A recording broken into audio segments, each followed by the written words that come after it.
The fluorescent lights above me buzzed like angry bees, and every step felt heavier than the last.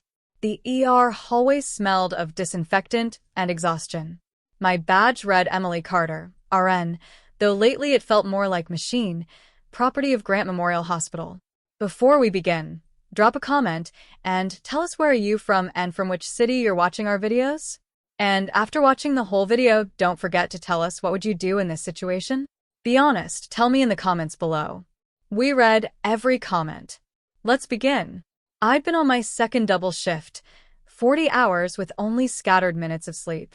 My hands trembled as I tried to start in 4-line for a pale teenager who wouldn't stop apologizing for being a bother. I smiled, even though my chest burned and my vision blurred. "You're not a bother, sweetie," I murmured.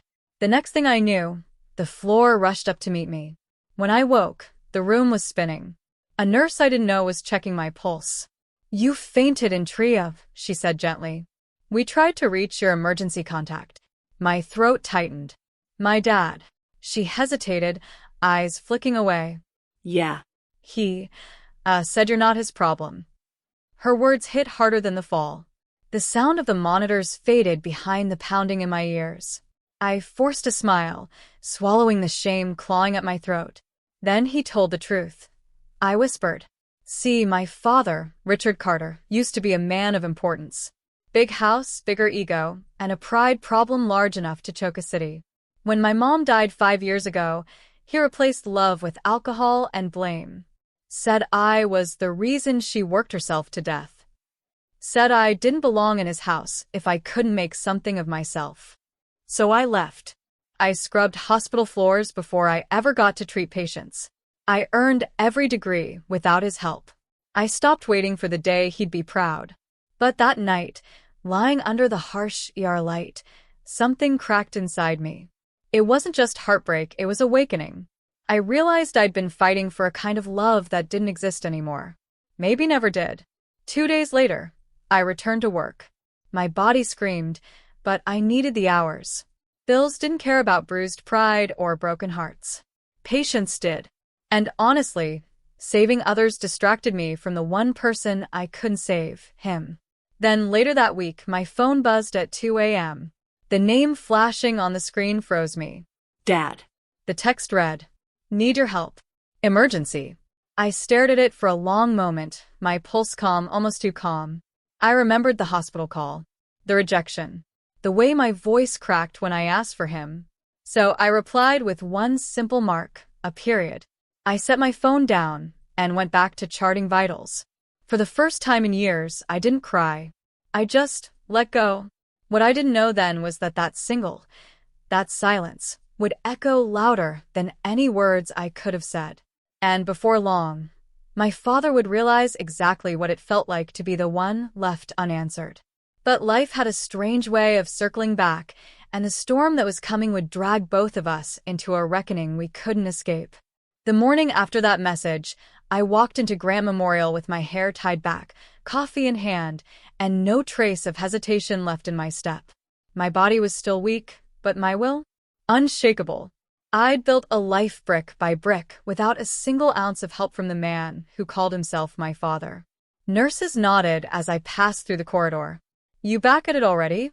One of them, Maya, asked. "Yeah," I said with a tired grin. Guess the hospital doesn't run on sympathy. Truth was, that single text from him kept replaying in my head. Need your help. Emergency. The same man who couldn't pick up the phone when his daughter collapsed now wanted me. For what? "Money?" Favors? Pity? "No." Not anymore. By lunch, the gossip had started circulating. Apparently, Richard Carter's company, Carter and Sons Construction, was in deep financial trouble. Lawsuits, debts, unpaid wages. His empire, the same one he'd always said I'd never be part of, was crumbling. Maya leaned over the nurse's station, whispering, "You hear about the Carters? The whole company's a mess. His investors are jumping ship." I forced a neutral smile. Guess karma doesn't take lunch breaks. That night, as I was clocking out, my phone rang again. Same number. "Same man." I let it buzz until it went silent. Then a voicemail appeared. Curiosity won. I pressed play. Emily, it's your father. His voice sounded nothing like the booming, arrogant tone I grew up fearing. It was rough, almost small. I made mistakes. Too many. I I need you to come see me. Please.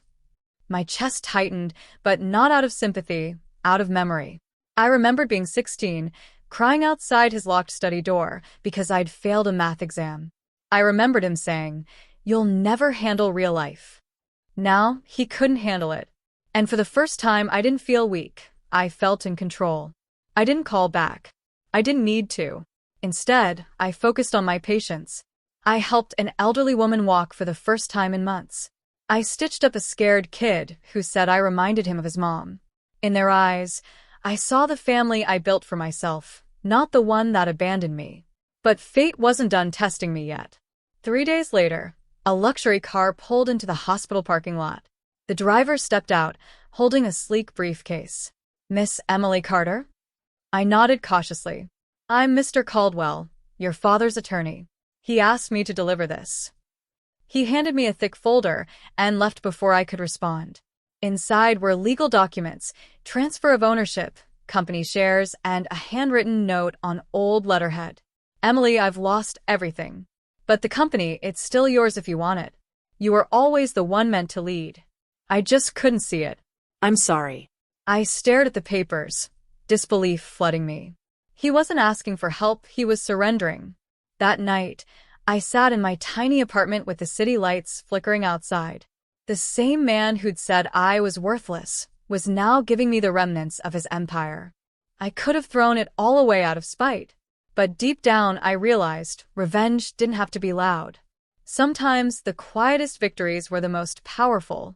So, I made a choice. I didn't reply to his message. I didn't show up at his mansion. Instead, I opened my laptop and started filing the paperwork. I renamed the company Carter Renewal Group. New mission, new values. A construction firm that helped rebuild community hospitals and shelters. The kind of work that actually mattered. By the next morning, I was officially the CEO of the company that once rejected me. And my father? He would soon find out what true strength looked like, the kind built from rejection, silence, and self-worth. Because the girl he cast aside didn't just survive. She rose. The following week, I stood outside the glass doors of Carter Renewal Group, the morning sunlight gleaming against the silver logo that now carried my name. The same building my father used to walk into with his tailored suits and expensive arrogance now belonged to me. Inside, a few old employees whispered when they saw me. One of the senior engineers, Mr. Grant, looked stunned. "Emily Carter? You're the new owner?" "Not owner," I corrected with a calm smile. "I'm the new CEO, and things are about to change." The air in the room shifted. For years, those halls had echoed with my father's voice, barking orders, dismissing people like they were tools. I wasn't going to run it that way. I gathered the entire team in the main conference room and spoke clearly. "I know this company's been through chaos," I began. "But from now on, we're rebuilding the right way. Fair pay, honest work, no corner cutting. We'll build hospitals, schools, and homes for people who actually need them. No more greed, just purpose." Applause broke out. And as I looked around at those faces, faces that once feared my father, I realized something. This was the revenge I didn't know I wanted. Not his downfall. My rise. A few days later, I got an unexpected visitor. My father. He arrived in a wrinkled shirt, his hair thinner, eyes hollow. Security buzzed my office, asking if they should let him in. I hesitated, just for a heartbeat, then said, "Yes. Let him see what he lost." He stepped in quietly, his gaze drifting over the office that once belonged to him. "You redecorated," he muttered. "Clean slates deserve new paint," I replied coldly. He nodded, lips pressed tight. "You didn't answer my calls. Or my messages." I leaned back in my chair. "You told a hospital I wasn't your problem when I was lying unconscious. Consider this professional symmetry." He swallowed hard. I was angry. I was proud. I didn't know what I was doing. "No, Dad," I said, standing. "You knew. You just didn't care until it cost you something. He opened his mouth, but I stopped him with a raised hand. You taught me to survive without you. And I did. Now, this company, your legacy, is mine. But I won't run it to hurt you. I'll run it to heal what you broke. His eyes shimmered with regret. Emily, I'm sorry. I nodded once. Good. But an apology doesn't rebuild bridges you burned. He turned to leave, and for the first time in years, I saw him not as my father, but as a man who had finally realized what it meant to lose everything he once controlled. That night, as I locked up, Maya called from the hospital. Guess who's back in the ER? My heart skipped. Don't tell me. Yeah, she sighed. Your dad. High blood pressure. Stress. He's been sitting here alone for hours. For a moment, I just stood there, staring at the office lights flickering against the skyline. He wasn't my responsibility, but a small voice inside whispered, "You're better than what he made you." So I went. When I arrived, he looked fragile under the hospital's fluorescent light, the same kind I'd once collapsed beneath. His eyes met mine, startled. You came. I'm still a nurse, I said simply. And you're still a patient. He chuckled weakly. Even now, you find a reason to care. I adjusted his fore and replied softly, That's what makes us different. For the first time, he smiled, not the proud grin of a rich man, but the broken smile of a father who finally understood what love looked like after losing it. Before I left, he whispered, Thank you. I didn't say a word, but when I walked out, something heavy lifted off my chest. Forgiveness wasn't weakness, it was freedom. The next morning, I returned to work, ready to lead, ready to prove that the girl who once collapsed in exhaustion had become the woman no one could break again. The world had turned full circle, and this time, it turned in my favor. 3 months later, the sun rose over the new Carter Renewal headquarters, and for the first time in years, the future didn't feel heavy. Our projects were thriving, clinics rebuilt, community homes finished, and over 100 new workers hired. Every wall of the company carried the kind of pride my father had once destroyed with greed. I arrived early that morning, the city still waking up outside the glass walls. My assistant, Claire, entered with a hesitant smile. There's someone here to see you. Says it's personal. I didn't need to ask who. I just said, send him in. My father walked in slowly, a cane in one hand, his expression softer than I'd ever seen. He looked smaller somehow, like life had finally stripped away the armor. You've done more with this company in 3 months than I did in 30 years, he said quietly. I smiled faintly. That's because I stopped trying to impress anyone. He nodded, glancing at the framed photo on my desk, Mom, me, and him, before everything fell apart. Your mother would have been proud. For a long moment, silence filled the room. Not the bitter kind, but the fragile kind that comes before healing. Then he said something I didn't expect. I sold my house. I don't have much left, but I want to help. However you'll let me. It was the first time I'd seen him, without pride or pretense. Just a man trying to fix what he'd broken. I stood, walked around the desk, and handed him a visitor's badge. Start by volunteering at one of our sites. We're building a free clinic downtown. They need someone to coordinate logistics. His eyes widened, surprised but grateful. You'd trust me with that? I trust anyone who's willing to rebuild, I said softly. That's what we do here. He smiled, and for the first time since I was a kid, it reached his eyes. As he left my office, I looked out the window at the city below, the same streets where I once dragged myself through double shifts, unseen and exhausted. The same world that had looked down on me now watched me rise. Later that day, we held a press event for the clinic launch. Cameras flashed, microphones crowded in, and reporters called my name. Miss Carter, how did this all start? I smiled at the question. It started when someone told me I wasn't their problem, I said calmly. Turns out, the best thing you can do for people who reject you is to succeed anyway. Applause rippled through the crowd.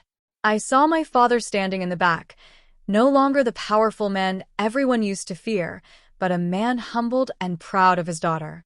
He didn't push forward. He just stood there, hands folded, watching with quiet respect.